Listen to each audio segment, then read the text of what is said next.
네, 오늘 하나님께서 우리들에게 주시는 말씀은 마가복음 15장으로 넘어갑니다. 15장 1절에서 15절까지 말씀입니다. 마가복음 15장 1절에서 15절까지 우리 같이 교독으로 읽으시고 마지막 15절은 함께 읽도록 하겠습니다. 마가복음 15장 1절 제가 먼저 읽겠습니다. 읽으실 때 빌라도의 태도 또 선택에 대해서 우리 성도님들 자세히 보시면서 읽어주시면 감사하겠습니다. 새벽에 대제사장들이 즉시 장로들과 서기관들 곧 온 공회와 더불어 의논하고 예수를 결박하여 끌고 가서 빌라도에게 넘겨주니 빌라도가 묻되 내가 유대인의 왕이냐? 예수께서 대답하여 이르시되 내 말이 옳도다 하시. 대제사장들이 여러 가지로 고발하는지라 빌라도가 또 물어 이르되 아무 대답도 없느냐? 얼마나 많은 것으로 너를 고발하는가 보라. 예수께서 다시 아무 말씀으로도 대답하지 아니하시니 빌라도가 놀랍게 여기더라. 명절이 되면 백성들이 요구하는 대로 죄수 한 사람을 놓아주는 전례가 있다. 밀란을 꾸미고 그 밀란 중에 살인하고 체포된 자 중에 바라바라 하는 자가 있는지라 무리가 나아가서 전례대로 하여 주기를 요구하는데 빌라도가 대답하여 이르되 너희는 내가 유대인의 왕을 너희에게 놓아주기를 원하느냐 하니 대제사장들이 시기로 예수를 넘겨주 알미러라. 그러나 대제사장들이 무리를 충동하여 도리어 바라바를 놓아달라 하게 하니 빌라도가 또 이르되 그러면 너희가 유대인의 왕이라 하는 일을 어떻게? 그들이 다시 소리 지르되 그를 십자가에 못 박게 하소서. 빌라도가 이르되 어찌 미냐? 오늘 무슨 일을 하였느냐 하니 목소리 지르되 십자가에 못 박게 하소서. 같이 읽습니다. 빌라도가 무리에게 만족을 주고자 하여 바라바는 놓아주고 예수는 채찍질하고 십자가에 못 박히게 넘겨주니라. 아멘. 어린 시절 주일학교 시절에 우리가 사도신경을 고백할 때마다 본디오 빌라도에게 고난을 받아 십자가에 못 박혀 죽으셨다. 그래서 예수님께서 십자가에 못 박혀 죽게 된 책임이 본디오 빌라도에게 있다라고 우리는 매주 고백을 합니다. 마음속으로 어린 시절에 궁금한 점이 있었습니다. 실제로 예수님을 죽이려고 계획하고 온 힘을 다해서 바라바를 풀어주라고 그러고 예수를 죽여야 된다. 결국 예수님을 십자가의 죽음으로 이끌고 간 사람들은 대제사장들입니다.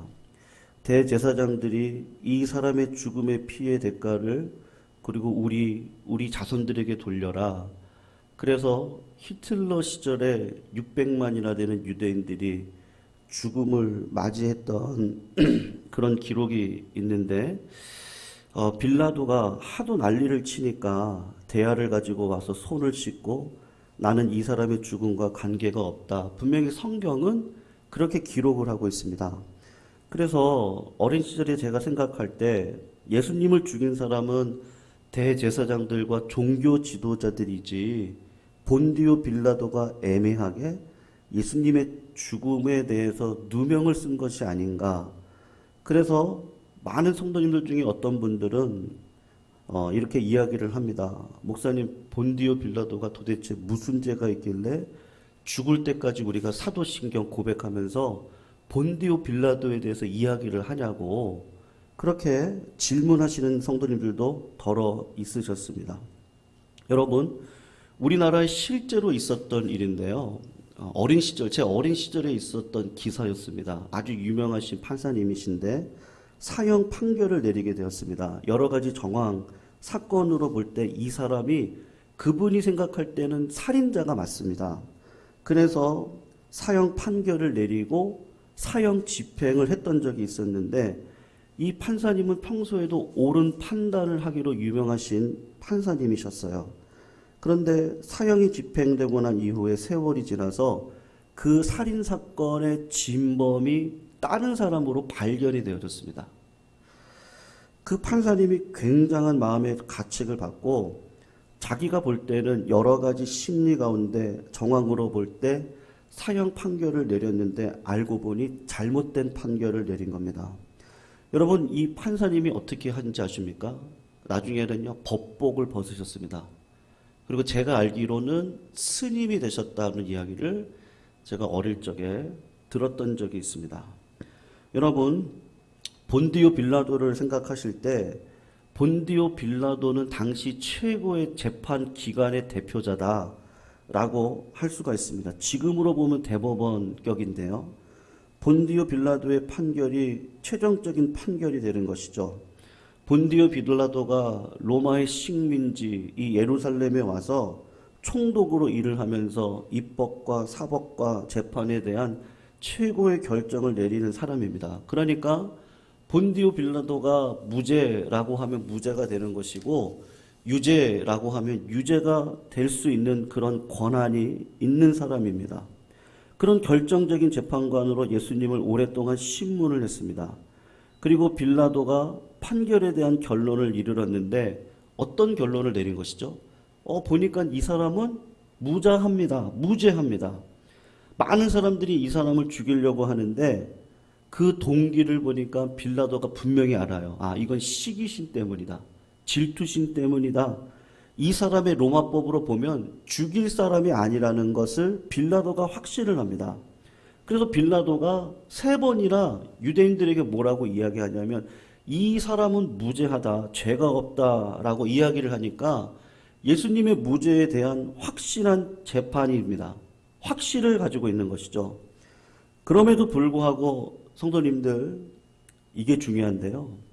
빌라도는 의도적으로 무죄한 사람을 유죄하다고 해서 자기의 거짓된 판결로 말미암아 이 사람을 죽일 수 있었는데 오늘 본문 15절에 있는 대로 자기가 지켜야 될 재판관의 정의를 버리고 어떻게 합니까? 정치적인 이익을 따라서 자기가 좋은 판결을 내려주면 나를 도와줄 것을 유대인들이 나를 도와줄 것을 압니다. 그 사람들을 만족시켜주면 불의한 판결을 내리게 되고 예수님은 십자가 처형에 당하는데 자기의 정치적인 입장에서 보면 유익이 되는 것이죠.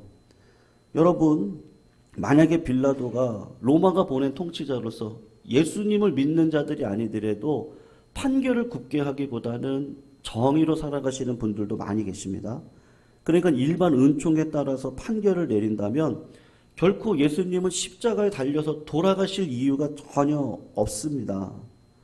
그런데 빌라도가 그런 판결을 내렸기 때문에 예수님께서 십자가에 처형을 당해서 죽게 된 것이죠.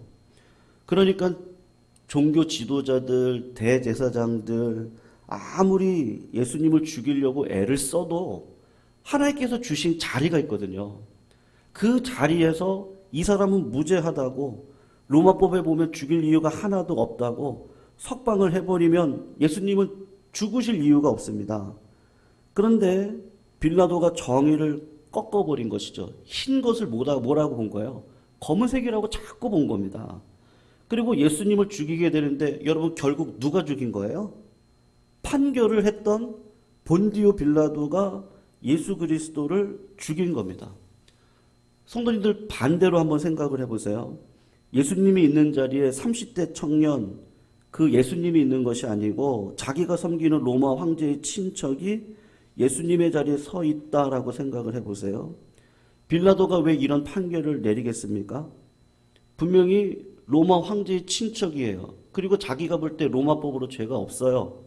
그러면 무슨 수를 쓰더라도 군사력을 동원해서라도 자기가 죽는 한이 있더라도 이 억울한 죽음을 막았을 겁니다. 그런데 빌라도가 보니까 로마 황제 친척이 있는 것이 아니라 식민지의 한 젊은 청년이 와 있습니다. 그리고 이 사람을 죽이려고 로비를 하는 사람들이 많이 있습니다. 그래서 그 사람들의 말만 들어주면 총독으로서 정치적인 안정감, 자기에게 주는 유익이 굉장히 큰 것을 발견하게 되는 것이죠. 그래서 나의 정치적인 유익, 내 커리어를 위해서 본디오 빌라도가 범죄한 죄가 무엇이냐면 무죄한 의인을 죄인으로 판결해서 최종적으로 예수 그리스도를 십자가 달려 돌아가게 한 그 사건의 주인공이 되는 겁니다. 성도님들, 레위기 19장 15절을 보면 이렇게 말씀을 합니다. 너희가 재판할 때에 불의를 행하지 말라. 그리면서 하는 얘기가 뭐죠? 두 가지를 이야기를 하는데요. 가난한 자라고요. 편들지 말고 세력이 있는 자라고 해서 두둔하지 말고 공의롭게 재판을 하라고 이야기를 합니다. 여러분, 우리의 신앙생활은 교회에서 끝나지 않습니다. 교회 안에서만 하나님께서는 신앙이 머물러 있기를 원하지 않으십니다. 세상 속에서도 하나님의 자녀로서 삶을 살아가기를 원하십니다. 그래서 우리가 직장과 사회, 가정 속에서 어떤 판단을 할 때 사회적인 거래 속에서 우리가 어떤 판단을 할 때에 불법을 행하지 말라. 레위기에 있는 말씀대로요. 가난하다고 해서 편들지 말라. 이게 조심해야 될 부분들입니다. 가난하다는 것으로 편들지 마십시오. 부자라고 해서 세력 있는 사람이라고 해서 아부를 하거나 두둔하지 마십시오. 우리는 인간이라서 양쪽으로 치우칠 때가 있습니다. 그래서 정치적으로도 좌우를 지금은 제3지대를 이야기하기도 합니다만 그 정도로 인간이 연약하다는 것이죠. 사람의 눈치를 보지 말아라. 성도님들, 우리가 그리스도인으로 살아갈 때 사람을 기쁘게 할 것입니까? 아니면 하나님을 기쁘게 하시겠습니까? 세상 사람들이 우리를 볼 때요, 저 사람은 하나님을 믿는 사람으로요, 어떻게 보면 영적 꼰대가 우리들에게 필요할 것 같습니다. 사람의 눈치를 보지 않고 이게 이 나의 판단이 공동체를 위한 것이라면요, 교회를 위한 것이에요. 가정을 위한 것입니다. 제가 수요일 날에도 한번 말씀드렸던 적이 있었는데요.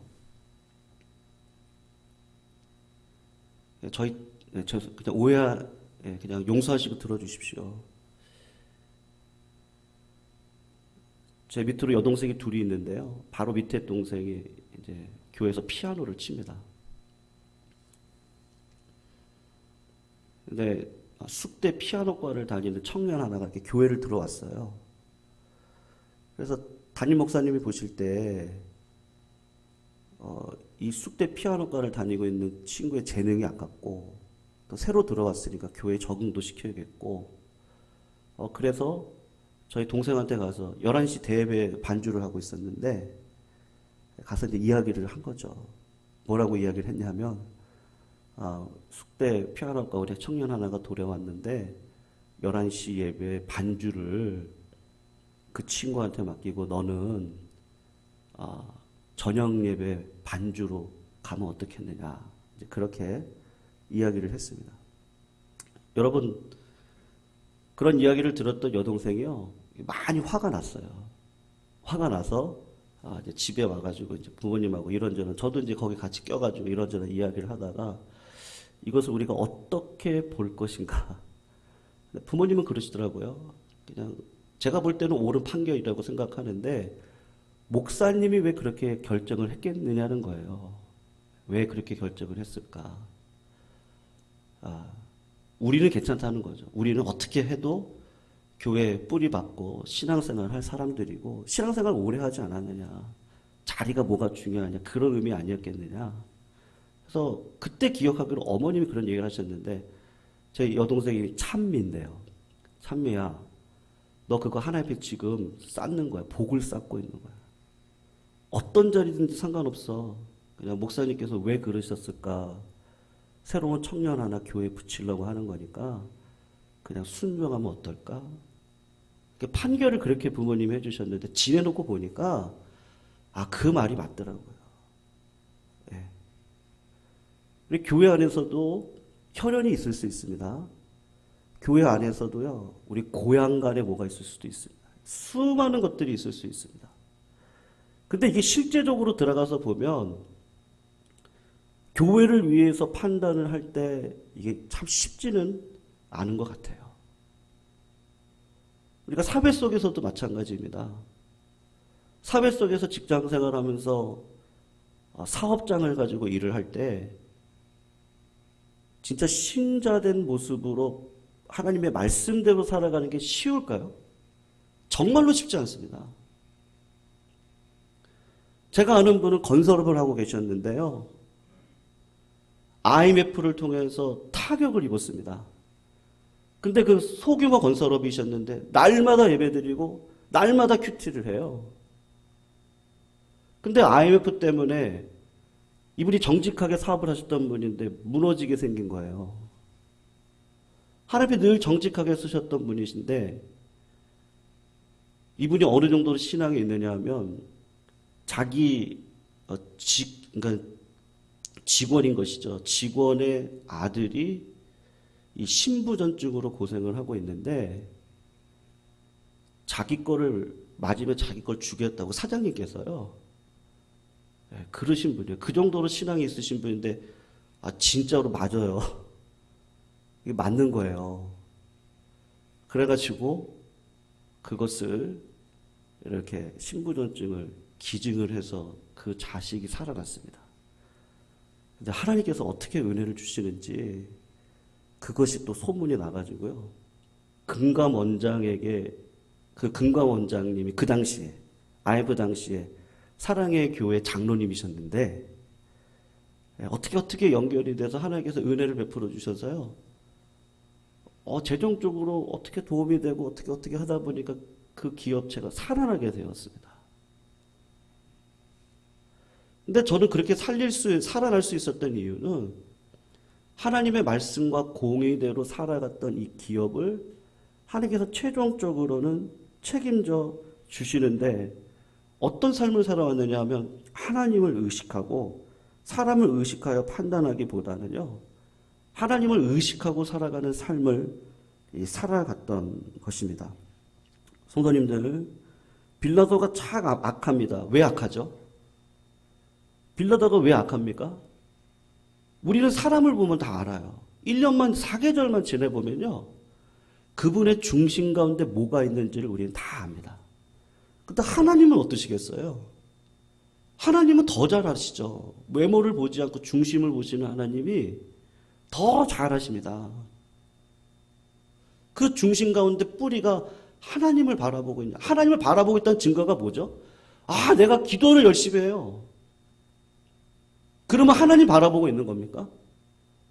내가 우리 교회에서 봉사를 얼마나 많이 했는지 아세요? 그러면 하나님 바라보는 겁니까?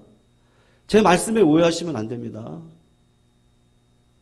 그것은 우리 신자된 의무입니다. 마땅히 해야 됩니다. 근데 하나님께서 보시는 건 그 마음인데 기도를 아무리 열심히 해도요. 하나님의 음성을 듣지 않으면 하나님의 뜻을 행할 수가 없습니다. 여러분 기도가 만사죠. 기도를 하면 하나님께서 음성을 주시거든요. 성령께서 나에게 말씀하시고 인격적으로 나에게 도움을 주시고 갈 길을 보여주세요. 근데 또 기도를 해요. 왜 기도하죠? 내 힘으로 안 돼요. 하나님의 뜻대로 살고 싶습니다 고백하는데 내 육신의 소욕은 그렇게 살지 않으려고 자꾸 요동을 칩니다. 그때 하나님의 말씀이 생각이 나죠. 구하라 찾으라 두드려라 그리하면 너에게 내가 가장 좋은 것 성령을 선물로 주시지 않겠냐. 이상해요. 성령에 들어오면 내가 할 수 없는 일을 해요. 성령이 나를 격발시키면 하나님의 말씀대로 살아가게 해요. 지혜를 주세요. 뭐가 지혜인지를 알게 하시고 뭐가 교회를 위한 일인지 뭐가 공동체를 위한 것인지 내가 지금 하는 행동을 통해서 우리 자녀들에게 어떤 믿음의 계대가 이루어질 것인지 그 지혜가 생기기 시작하고요. 악을 이길 수 있는 힘이 생기기 시작을 하는데요. 가장 중요한 건 뭐냐면 하나님의 임재가 우리 가운데 있어야 됩니다. 성도님 믿으시죠? 임재가 있으셔야 돼요. 그러니까 하나님이 나와 인격적으로 늘 날마다 동행하고 있어야 됩니다. 빌라도가 구원받은 백성입니까? 대제사장과 유대인들이요. 회당을 지었던 사람입니다. 아마 11조도 엄청 많이 했을 겁니다. 22.2%를 했을 거예요. 11조를요. 구약 시대. 그리고 일주일에 2번 분명히 금식했을 겁니다. 그런데 이 사람들은 하나님과 동행이 뭔지를 모르는 거예요. 다른 말로 구체적으로 이야기하면요. 삶의 작은 거 하나 가지고도요. 고민을 안 하는 거예요. 내가 이 정도 서 있으면 내가 복 받아서 이 정도 돼 있는 건데 이 정도면 됐지. 주님은 뭐라고 하죠? 선줄로 생각한 자는 넘어질까 조심해라. 교만은 패망의 선봉이다. 여호와를 경외하는 것이 지식의 근본이다. 여호와를 기뻐하라. 그가 내 소원을 들어주실 거다. 여호와를 향해서 내 입을 넓게 열라. 그가 채울 것이다. 부르짖어라. 그러면 너에게 응답하실 것이다. 다 뭐예요? 하나님의 능력을 구하는 거예요. 하나님의 은혜를 구하는 거예요. 하나님이 해주실 것을 믿고 하나님 하시니까 저 가만히 있을게. 그렇게 되죠? 안 돼요. 자식이 부모님의 사랑을 알고 은혜를 알면 그 부모에게 효도하는 게 인지상정입니다. 영적으로도 거듭나서 부모의 사랑을 알면 하나님의 사랑에 보답하고 싶은 것이 영적 인지상정입니다. 근데 구원받지 못한 빌라도는요, 철저하게 인간적으로 선택을 하게 돼요. 성도님들 신앙생활하는 게 그렇게 쉽지 않습니다. 우리가 실제적으로 교회생활, 직장생활, 가정생활, 사회생활 속에서요, 믿음으로 살아간다는 건 정말 쉽지 않습니다. 근데 하나님께서 우리들에게 요구하시는 건요, 작은 거 하나라도 성도님들 물어보시기를 주님의 이름으로 축원합니다. 하나님께 물어보시면 하나님이 말씀하세요. 실제적으로 살아계신 하나님이잖아요. 그 살아계신 하나님이 내 삶 속에서 역사하세요. 기적도 베풀어 주시고요. 피할 길도 주세요. 믿음으로 끝까지 나아가면 반드시 하나님을 승리케 하세요. 근데 우리가 날마다죠. 내가 지금 예수님 고백하지 않는데 죽을 때 예수님 고백할 수 있습니까? 내가 지금 믿음으로 살지 않는데 죽을 때 하나님께서 보시고 착하고 충성된 종아, 네가 작은 일에 충성했으니까 내가 너에게 큰 거 맡기겠다고 그렇게 하시겠습니까? 하나님은 작은 걸 보십니다. 작은 거 하나, 우리가 큰 거 할 필요 없습니다. 그래서 목회자로 정직한 마음으로 교회 성장은 하나님이 하실 거예요. 부흥 하나님이 하실 거예요. 전 그걸 믿어요. 근데 진짜 저는 우리 성도님들이 잘 되길 원해요. 어떻게 잘 되길 원하면 하나님의 음성을 듣고 그 음성대로 주의 뜻을 쫓아 작은 것 하나라도요. 하나님의 선하시고 기쁘신 뜻이 무엇이고 내 영혼의 수고가 교회를 살릴 수 있다면, 내 영혼의 수고가 내 자녀를 살릴 수 있다면요, 내 영혼의 수고가 세상의 빛과 소금의 역할을 감당해서 세상을 살릴 수 있다면 하나님께서 나에게 맡겨주신 사명은 우리 성도님들 다 있으세요. 없지 않습니다. 다 있습니다. 그 자리에 꼭 들어가셔서요, 믿음으로 삶을 살아가시기를 주님의 이름으로 부탁드리겠습니다. 본디오 빌라도가 주님 오실 때까지 사도신경에서 억울하게 죽임을 당한 예수님 누구 때문에요? 본디오 빌라도 때문이다 라고 말씀을 하고 있는데, 본디오 빌라도는 누구를 대표하는 사람입니까? 대제사장들과 유대인들. 마음은 원인데 육신이 약해서 아무것도 할 수 없는 그 유대인들의 대표자로 오늘 본디오 빌라도가 서 있는 것입니다. 성도님들, 맞습니다. 내 생활이 하나님을 믿는 신자다운 정의를 행하고 불의와 타협하지 아니하고 하나님의 뜻에 합당한 생활을 한다는 것이 참 만만치 않습니다. 그런데도 불구하고 영적으로 거듭난 사람은요, 영적으로 거듭난 특징이 드러나게 되어지는데요, 반드시 어디에서 드러나게 되어져 있죠? 관계 속에서 드러나 있습니다. 그래서 정직하게 저를 보려면요, 자녀들에게 물어보면 알 것 같아요. 제가 화가 날 때 특징이 있습니다. 그게 뭐냐면요, 이 코를요 제가요 벌렁벌렁거린대요. 그래서 아빠 화날 때 제가 A형이거든요. 말은 안 하는데 속으로 다 이렇게 쌓아두는데 이 코에서 벌렁벌렁거린대요. 그래서 집에서 그런 얘기 해요. 아마 우리 성도님들이 그런 얘기 들으면 아마 제 설교가 그래는 안 될 겁니다. 저도 연약합니다. 근데 주변 사람들이 볼 때 내가 어떤지를요 분명히 다 알고 있습니다. 관계 속에서 하나님께서는요 말씀하십니다. 그래서 오늘도 우리의 실질적인 삶이 너희는 세상을 본받지 말고 거룩한 산 제물이 되어져서 산 예배를 드리라고 얘기했던 사도 바울의 고백과 같이요, 오늘 우리가 그 은혜의 삶을 살아가시기를 주님의 이름으로 축원하고 부탁드립니다. 여러분, 그렇게 살아가면 반드시 하나님께서 복 주십니다. 하나님께서 반드시 은혜 주십니다. 풀무불에 들어가도요 살리는 역사가 일어납니다. 그걸 믿고 오늘도 믿음으로 내 삶을 감당하실 때 작은 것 하나도 하나님 지혜 주셔서 하늘의 지혜로 선택할 수 있는 은혜를 달라고, 본디오 빌라도처럼 결국 무지하면 그 죄는 우리에게 옵니다. 무지하면 공동체에 피해가 오게 되어져 있습니다. 절대로 우리는 마귀해져서는 안 됩니다. 작은 죄 하나라도요 작게 보시면 안 됩니다. 그래서 우리가 관계 속에서요 하나님께서 원하시는 은혜의 삶을 살아갈 수 있도록, 그래서 이왕 우리 섬기는 교회 아닙니까? 교회가 잘 되면 성도들이 복받게 되어져 있습니다. 우리가 평생 신앙생활에 오지 않습니까? 내가 섬기는 교회를 통해서 하나님의 영광이 드러나고 그 영광 속에서 말씀이 강수와 같이 흐를 것이고 그 말씀을 통해서 내 삶 가운데 하나님의 능력이 역사할 것이고, 그러면 하나님의 영광을 위해서 살아가는 것이 무엇인지 자녀들에게 증거할 것이고, 그러면 예광의 100년 대교회는 진짜 꿈꿔질 것이고 하나님이 역사해 가실 것입니다. 그러므로 우리는 대대대상 유대인들과 같은 자가 아니고 본디오 빌라도 같은 자들도 아니라 하나님의 은혜 가운데 믿음으로 살아가는 이 은혜, 이것만 붙들고 살아가시기를 주님의 이름으로 축원합니다. 그래서 죄인 오라고 하면 누가 가야 돼요? 제가 갈게요. 제가 갈게요.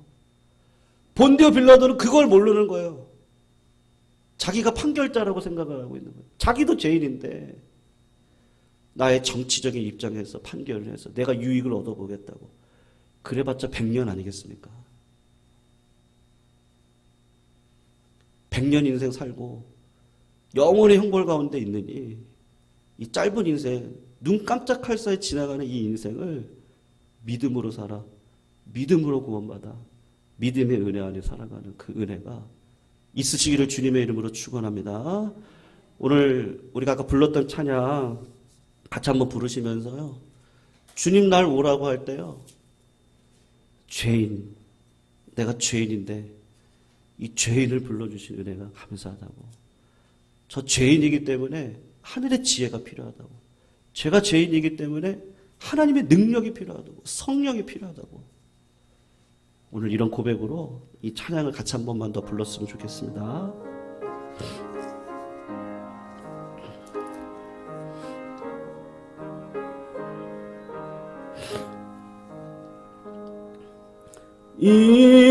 인내하신 것의 주, 279장입니다.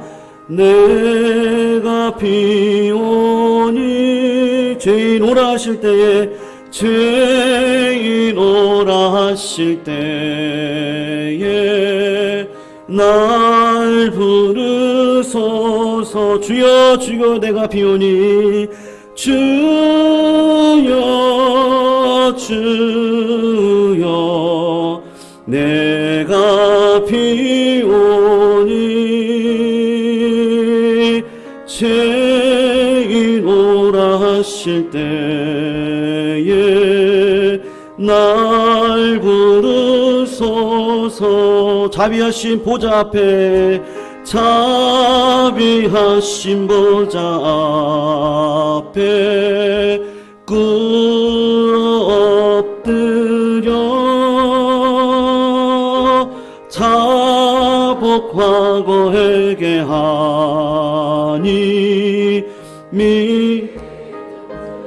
미소서. 주여 주여 내가 죄인오라 하실 때 날 부르소서. 죄인오라 하실 때에 날 부르소서. 주의 공로 의지하여 주께 가오니 상한 마음을 고치시고 구원하소서. 주여 주여 내 맘 비오니 죄인오라 하실 때에 날 부르소서. 만복 근원 우리 주여 위로하소서. 우리 주와 같으시니 어디 있을까. 주여 주여 내가 빕니다. 주여 주여 내가 비오니 죄인오라 하실 때 우리 한 번만 더 고백합니다. 주여 주여 내가 비오니 죄인오라 할 때 나를 불러주소서. 주여 주여 내가 비오니 죄인오라 하실 때에 날 부르소서.